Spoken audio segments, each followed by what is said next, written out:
Hi, and welcome to the third devlog of my game Journey of Happiness. So this is the start screen of my game. I have used the image that I've drawn, as you can see right here. I have separated the clouds into trees, so I have implemented a very basic movement for the clouds. They also disappear behind the tree, and they disappear on the left side of the screen. At some point they do reappear on the right side, but it's going to take a little bit of time, but we will probably be able to see it within this menu. At the bottom I have inserted two buttons for the current state, so there are no options yet, but will be later on.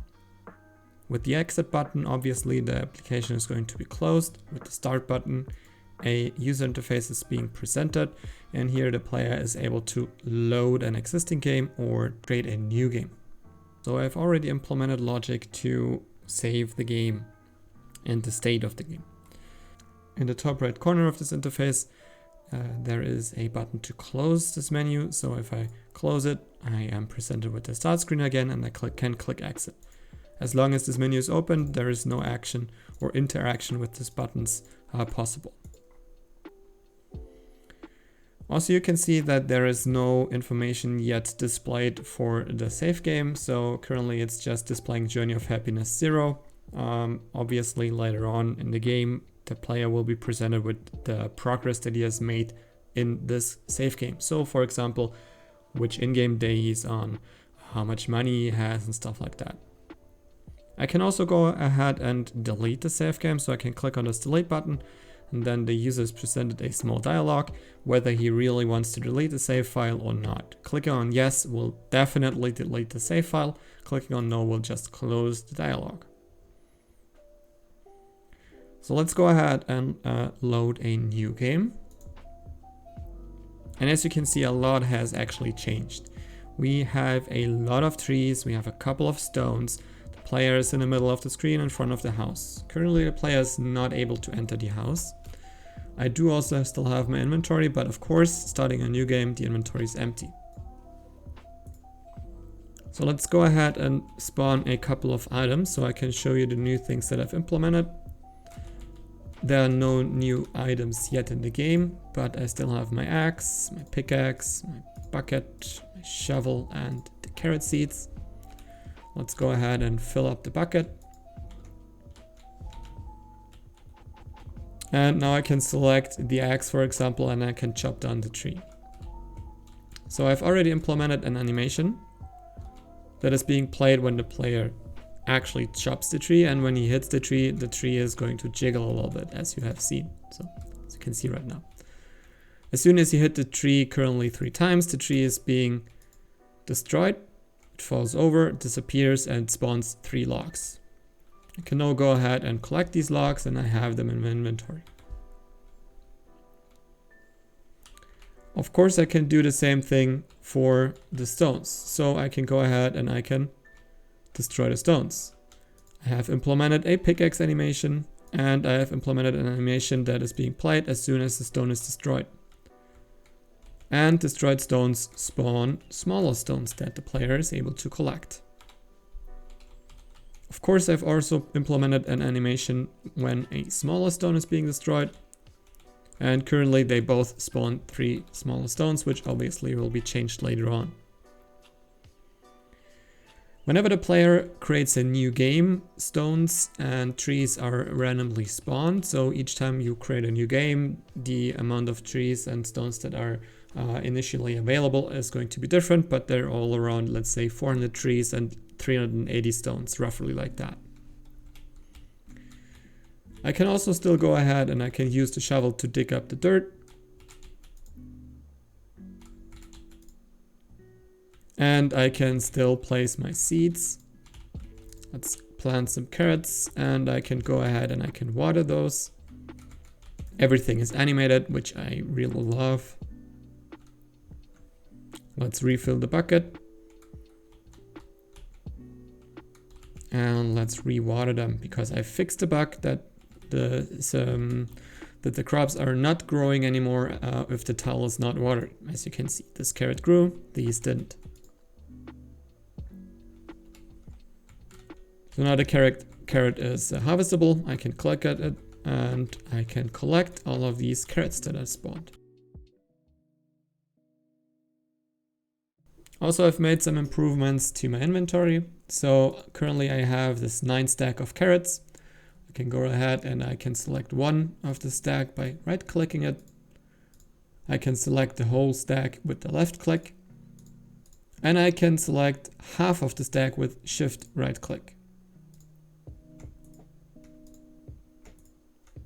So this is going to make it possible for the player to actually sort the inventory and maybe put as many things as he wants into a storage container to use the amount that he needed from logs or stones, for example, to actually craft something that he needs to craft. Let's say an additional storage container or improve his tools and stuff like that. Another big thing that I've implemented is an additional scene. So I can go ahead to the left side, and as you see, something that I still need to implement is that whenever an object is in front of the player, so basically the object, this tree is between the player and the camera, this object needs to be somewhat invisible so that you're still able to see the player, because sometimes you can get stuck wandering through these woods and you don't see if you're stuck, let's say, at a smaller stone or at a tree. And you have to test your luck and go upwards and downwards to basically find your way around it, which can be pretty annoying. Side fact, all of these trees and stones obviously can be chopped down. So now let's go to the next scene.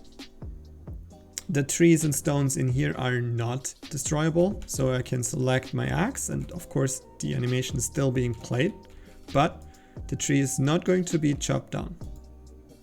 You can hit it as many times as you want. You can only destroy the things at your own farm state. Up here I have two new things.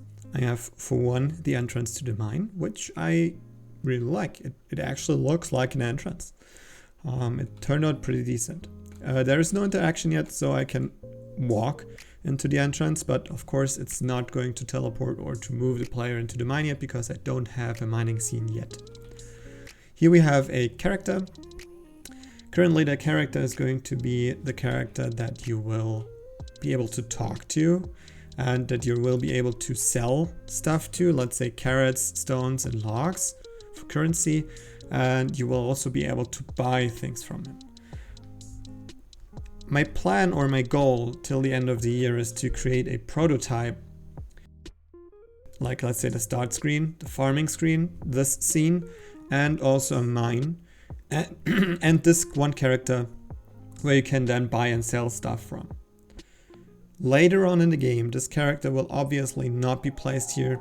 Later on in the game, the only purpose this character is going to have is basically, like, you will be able to talk to him and then you will be able to create new things or get new, let's say, blueprints to actually be able to craft new stuff. So this is going to be, let's say, a science guy that you will be able to talk to. So let's go ahead and show you guys something with the saving. I've just created a new game. I have my axe and I can go ahead and I can, let's say, hit this tree 2 times, right? So I select my axe, I hit it 1, 2. So I hit it twice, the tree is still standing, and now I can go ahead and I can save the game. There is no feedback yet that the game has been saved, and also no interface yet where the player is able to save the game. I have just pressed a certain type of button and that saved the game. So now let's go back into the start scene, and here you can see there is a new save file.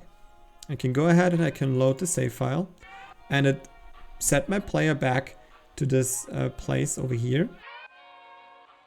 I still have everything in my inventory, and I can select my axe and I can go to this tree and I hit it once and the tree is being chopped down. So all of the states are already saved. The player position, the items in the inventory, how many times you hit a tree and stones. So this is something that I really like, and that was something that I worked on for quite some time. And it's not really that visible and important for the player, but it was really cool to implement. But yeah, that is the current state of my game. Let me know in the comments if you like it or not, or let's say what you like about it and what you maybe dislike about it. And let's hope that I'm able to actually fulfill my personal goal to create a prototype of the game till the end of the year. So see you next time. Bye bye.